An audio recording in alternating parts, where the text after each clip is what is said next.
The mountains had always been his refuge and his punishment. Ethan Walsh had lived most of his 50 years with the wilderness as his only companion. Once he had been the finest marksman in the Northern Territories, known for tracking anything that moved. But glory fades quickly when guilt follows. Years ago, a single shot had changed everything. A shot that had killed more than just an animal. It had killed his peace. Now, winter pressed hard against the land, coating every memory in white silence. The forest stretched endless and indifferent, its frozen breath whispering through the pine. Ethan moved through it like a ghost wrapped in worn leather and sorrow. His rifle hung heavy at his side, not from weight, but from what it represented. Every life he'd taken, every reason he'd given himself to keep surviving. He had not come here to hunt for food. Not anymore. He had come to find her. The villagers spoke of a bear, enormous, scarred, older than any they'd seen. They said she walked alone near the frozen ridge, never attacking, never hiding, only watching from the tree line. The men called her the Widow of the Pines, claiming she was the spirit of vengeance sent to haunt hunters who killed for pride. Ethan didn't believe in legends, but something in his chest told him this one was different. He knew that look, that quiet grief, because he carried it too. The snow deepened as he climbed, each step sinking into the past. He remembered the day, years ago, when he'd taken her cub. A clean shot, meant only for survival. He hadn't known she was near until he saw her charge, heard her roar echo through the valley. He'd escaped that day, but her eyes had burned into him ever since. Now, every winter, he returned to the same ridge, leaving an offering, food, warmth, something small, as if repentance could reach through the cold. The sun dipped lower, spilling red light over the endless snow. Ethan stopped near a clearing, his breath turning to steam.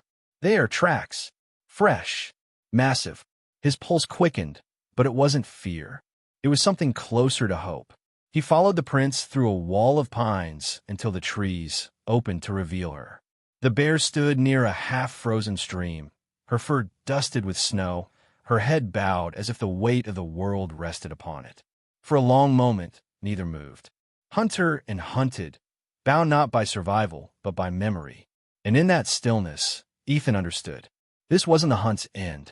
It was its reckoning. For several heartbeats, Ethan couldn't move. The bear before him was immense, larger than he remembered, her fur streaked with silver and scars carved by time. But her eyes, those were unchanged. Deep, dark, and knowing. They held a reflection of winters survived, of pain buried and unspoken. He lowered his rifle slowly until it touched the snow. His breath trembled, misting the frozen air. She didn't charge. She didn't even growl. Instead, she simply watched him, her sides rising and falling in heavy rhythm, like the earth itself was breathing through her. Ethan swallowed hard. "It's been years," he whispered, though his words vanished into the wind. "You remember, don't you?" The bear tilted her head slightly, the faintest motion, but it was enough to send a chill down his spine. Memories crashed over him. The flash of her cub tumbling in the snow, the echo of his gunshot, the silence that had followed.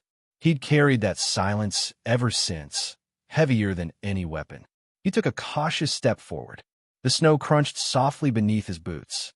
"I came back," he said. "Every winter. I brought what I could. I never meant." His voice broke before he could finish the sentence. A low rumble escaped the bear's chest, but it wasn't anger. It was something older, deeper, a sound that trembled with grief more than threat. She stepped closer, and for the first time, Ethan noticed how frail she'd become. Her movements were slow, deliberate, her strength dulled by age and seasons spent alone. He dropped to one knee, lowering his head in instinctive submission. The rifle lay forgotten in the snow between them. The hunter and the hunted were no longer enemies. They were two remnants of the same mistake, bound by a memory that neither could escape. Snow began to fall again, soft and quiet, blanketing the world in pale forgiveness. Ethan's hands trembled as he reached into his pack, pulling out a small bundle wrapped in cloth, dried fish, berries, a scrap of warmth he'd brought like every year before. He set it gently on the ground between them. The bear sniffed the air, hesitant. For a long moment, she didn't move. Then, with a low exhale, she stepped forward. Her massive paw brushed the snow just inches from his knee as she leaned down and took the offering. Ethan felt his heart twist. It wasn't fear, it was release. He looked into her eyes once more, and for the first time, he saw not the reflection of the past, but something else, a quiet understanding. Forgiveness, maybe, or something beyond words. The bear backed away slowly, the snow crunching under her weight. She turned her head toward the distant ridge, the place where he had shot her cub all those years ago, and then looked back at him, as if asking him to follow. Ethan hesitated. His body ached, his lungs burned with the cold. But there was something in her gaze that pulled him forward. Not a command, not even a plea, but a shared need to put an old wound to rest. He picked up his rifle, not as a weapon, but as a walking stick, and began to follow her through the deepening snow. Above them, the mountain stood silent, its peaks veiled in mist. Somewhere between guilt and grace, man and beast walked together, not as enemies, not as strangers, but as survivors of the same sin. And though Ethan didn't know where she was leading him, he knew one thing for certain. He wouldn't turn back this time. They climbed until the world narrowed to white and silence. Each step sank knee-deep into snow, every exhale freezing in the air before disappearing like a ghost. The bear led steadily, pausing now and then to glance back, as if to be sure he was still following. Ethan's legs burned, his lungs scraped raw, yet he didn't stop. He had spent too many years running from this mountain. He would not turn away now. By midday, the clouds began to thin. Shafts of pale sunlight spilled through, catching on the bear's fur until she looked carved from frost itself. Ethan noticed the limp in her gait, the stiffness in her right hind leg, an old injury, maybe from a trap or a fall. It pained him to see how age had gentled the creature that had once thundered through these woods like a storm. The path wound between cliffs, where icicles hung like daggers and the wind wailed through cracks in the stone. Ethan remembered crossing this very pass years ago, carrying the weight of a cub he hadn't realized was dead until the noise stopped. He had thought himself a provider then, a man doing what needed to be done. Only later did he understand that the forest had given him something sacred, and he had answered with violence.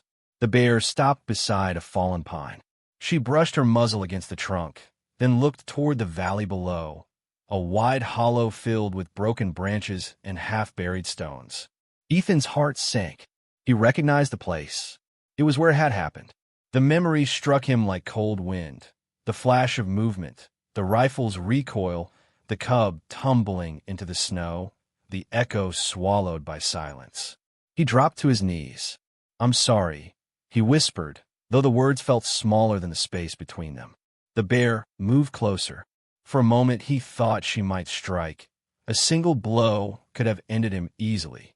Instead, she lowered herself beside him, her breath clouding the air between them. Her eyes were fixed on the valley, not in rage, but remembrance. Together, they looked upon the scar their lives had carved into the world. Ethan reached out, gloved hand shaking, and touched the ground. Beneath the snow, he found the edge of a half-buried skull, the tiny remains of the cub. He froze, throat tightening. Carefully, he brushed away the snow until the small bones lay exposed, fragile and still white despite the years. His chest ached. The bear let out a low moan, deep and hollow, the kind of sound that didn't come from throat or lungs but from the very soul. Ethan bowed his head. Words meant nothing here. Slowly he dug a shallow hollow beside the old remains, shaping it with his bare hands until his skin burned from the cold. He placed what bones he could gather into it, then covered them with pine branches and snow. When it was done, he removed the leather cord from his neck, a charm his son had made before he left for the city, a simple carving of a bear etched into wood. He set atop the mound. "There," he said quietly. "He won't be alone now." The bear watched every movement. When Ethan stepped back, she approached the small grave. She pressed her great paw gently into the snow beside it, leaving an imprint larger than his head. Then she lowered her muzzle and exhaled, a soft, rumbling sigh that trembled the air. For the first time since he'd found her, Ethan saw peace cross her face. It wasn't joy, nor relief, just stillness, the kind that comes when a wound finally closes. She turned her gaze to him. The hardness that had always lived there was gone. In its place was something that looked startlingly human: recognition. The wind shifted. Snow drifted from the trees like falling feathers. Ethan felt his knees weaken. The climb, the cold, the years, all of it caught up to him. He sank to the ground, dizzy. The bear stepped closer, sniffing at his shoulder. Her warmth was startling after the long chill. He smiled faintly. "Looks like we're both getting old." The bear huffed, almost like a quiet laugh, then turned toward the ridge. She walked a few paces, stopped, and looked back one last time. Ethan understood. She was done here. The past had been buried, the promise kept. Whatever she had waited for, she had found. He pushed himself to his feet, watching as she disappeared between the pines.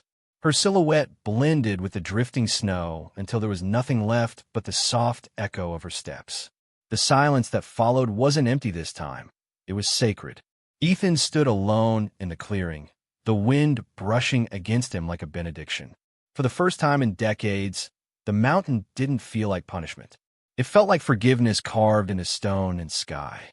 By the time Ethan descended from the ridge, the light had begun to fade. The forest was painted in bruised shades of blue and gray, and the air carried that stillness that only came before heavy snow. Each step felt heavier than the last. His body was old, his breath ragged, but something inside him had shifted, the kind of peace that hurts because it's so unfamiliar. He paused beneath a towering pine to rest. The sky above was turning to steel, flakes already drifting down in lazy spirals. The bear was gone, yet her presence clung to the valley, in the air, in the silence, in the hollow ache that sat behind his ribs. He wondered if she would survive the winter. He wondered if he would. That night, Ethan built a small fire beside a frozen stream. The flames flickered weakly, reflecting in his tired eyes. He warmed his hands and took out his last piece of bread, eating in slow silence. The bear's tracks were still visible on the opposite bank, a trail that led deeper into the wild. He found himself staring at them until the fire burned low. Then, before sleep took him, he whispered into the darkness, "Wherever you go, may it be kinder than this world was to us." The storm came before dawn. Snow fell thick and fast, erasing every track, every sign of passage. For days it didn't stop. The wind roared through the trees, bending them until they groaned like old ships at sea. Ethan stayed sheltered as best he could, but the cold crept in like an old regret, slow, relentless, familiar. When the storm finally broke, the world was unrecognizable. The forest had been buried under white silence. He packed his things and started walking again, though he didn't know toward what. His compass had frozen, and his joints screamed with every step.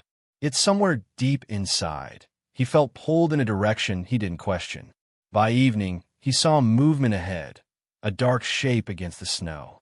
His heart quickened. He knew that outline. The bear was lying in a hollow beneath a fallen spruce, her fur dusted with frost. For a moment, he feared she was gone, but then her chest rose in a shallow breath. Weak, labored. She turned her head slightly at his approach. Those same eyes found him again, softer now, dulled by age and pain. He knelt beside her, brushing snow from her coat with trembling hands. "Hey there," he said quietly. "You made it through the storm." The bear huffed weakly, a sound barely more than air. Her paw shifted, scraping lightly against his boot. He saw the wound then, a deep gash along her side, old and festering. She must have fallen during the storm or been struck by ice. He felt helpless, the same way he had years ago when the cub had lain still in the snow. Ethan gathered branches, built a small fire to keep the cold away. The bear flinched at the flame's crackle, then settled, her breathing slow but steady. He took his coat and laid it over her side. The motion was absurd, a man trying to warm a creature built for winter. Yet he couldn't stop himself. He spoke softly to her, not knowing if she understood. "Do you remember the first time we met? I thought you'd kill me. Truth is, Maybe you should have. But you didn't. You let me live long enough to see what I'd done and to make it right. The fire snapped, sending sparks into the air. Snow began to fall again, gentle this time, like feathers drifting from the sky. Ethan sat beside her, watching her breath grow shallower. He could feel the end coming. The bear's head lowered slowly until it rested on the ground. Her eyes closed. A soft rumble escaped her chest, almost like a sigh. He reached out and laid a hand on her neck. "It's all right," he whispered. "You can rest now." For a long while, neither moved. The wind died, the fire dimmed, and the mountain seemed to hold its breath.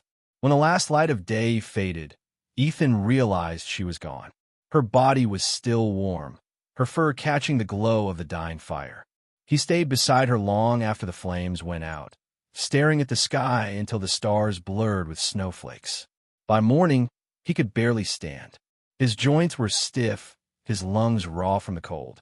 He managed to build a small cairn of stones over her resting place, marking it with the last thing he had, the rifle that had defined his life. He jammed it upright into the snow beside her, the barrel catching the early sun like a silent vow. Then he sat down beside the grave and closed his eyes. The cold no longer bit. It simply settled, wrapping him like a heavy blanket. He thought of the cub, of the years wasted running from forgiveness, of the bear's final breath beside him. He smiled faintly. When the villagers found him weeks later, they said he looked peaceful. The old hunter, sitting beside a mound of stones, his face turned toward the mountains, a faint smile frozen on his lips. Behind him stood the rifle, rusted now, its barrel glinting faintly in the dawn. And beside that mound were two sets of tracks, one man's, one bear's, leading together into the snow before fading into nothing. Spring came slowly that year. The snow melted in hesitant trickles, uncovering a world that seemed unsure whether to wake or keep sleeping. On the far side of the valley, near the foot of the mountain, the villagers found what the winter had hidden, the grave of the great bear, and beside it, the man who had once hunted her. They buried him properly, though none could explain the rifle standing upright, like a silent sentinel above them both. When the thaw reached the upper ridges, the forest bloomed again. Wildflowers grew where the fire had burned, and the air filled with the hum of bees and the whisper of new life. Yet those who passed through the clearing said it never felt quite the same. They spoke of a calm there, a kind of reverence, as though the mountain itself had taken a breath and refused to exhale. Years passed, and the story turned into something half-believed. The tale of a hunter who followed his guilt into the wild and found forgiveness in the eyes of what he once feared. Children would point to the ridge and say that when the wind changed, you could still hear two shapes moving through the snow, side by side. The rifle rusted away. The stones sank into moss. But the place remained untouched. Even the wolves kept their distance. The villagers began leaving offerings there in the first week of winter, dried berries, smoked fish, small wooden carvings. Not out of fear, but out of respect. And sometimes, when dawn broke just right, travelers swore they saw it. A shimmer of movement between the trees, a great shadow beside a smaller one, walking slowly toward the rising sun. Whether it was memory, spirit, or just the mountain's way of remembering, no one could say. But those who knew the story understood what it meant. That forgiveness is not found in words, but in the courage to return to the place you broke something, and to stay there until it's whole again. And so the legend of Ethan Walsh, the hunter who followed a bear into the heart of winter and never came back, lived on, not as a warning, but as a quiet promise that even the coldest hearts can find warmth if they dare to seek it.